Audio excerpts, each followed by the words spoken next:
कराची के इलाके कोरंगी इब्राहिम हैदरी से क्रॉसिंग जाते हुए ट्रैफिक हादसे में 3 अफराद जाँ बहक हो गए।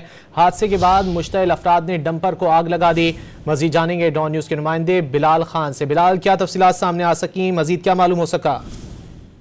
जी बिल्कुल, देखिए कोरंगी इब्राहिम हैदरी से क्रॉसिंग जाते हुए ट्रैफिक हादसा पेश आया है जिसमें 3 अफराद जाँ बहक हुए हैं। जाँ बहक होने वाले अफराद को ताबी कार्रवाई के लिए जिला अस्पताल मुंतकिल कर दिया गया है, जबकि डंपर की जानिब से मोटरसाइकिल को टक्कर मारी गई थी जिसके नतीजे में 3 अफराद जाँ बहक हुए हैं, जबकि हादसे के बाद मुश्तइल अफराद ने डंपर को आग लगा दी है। पुलिस की नफरी भी मौके पर पहुंच गई, जबकि फायर ब्रिगेड को भी तलब कर लिया गया। पुलिस हुकाम की जानिब से ये कहा गया है कि जो मुतवफ़्फ़िन है शिनाख्त हो चुकी है, जिसमें से आसिफ और अमजद जिलानी की शनाख्त की गई, जबकि एक अभी तक नामालूम बताया जाता है। पुलिस हुकाम की जानिब से ये कहा गया है कि तीसरे शख्स की शनाख्त का अमल जारी है, जबकि मुश्तइल अफराद की जानिब से डंपर को आग लगा दी गई थी, लेकिन अभी जो है वो डंपर का ड्राइवर फरार है, जिसकी तलाश शुरू कर दी गई है और उसे जल्द गिरफ्तार कर लिया जाएगा।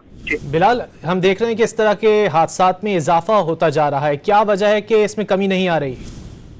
जी बिल्कुल, देखिए कराची में डंपर्स, ट्रॉलर्स और टैंकर की जानिब से रोजाना की बुनियाद पर हादसात देखने को मिल रहे हैं, जबकि कराची के मुख्तलिफ इलाकों में डंपर्स और हैवी ट्रैफिक ममनू करार दी गई है, जिनका एक मुकर्रर वक्त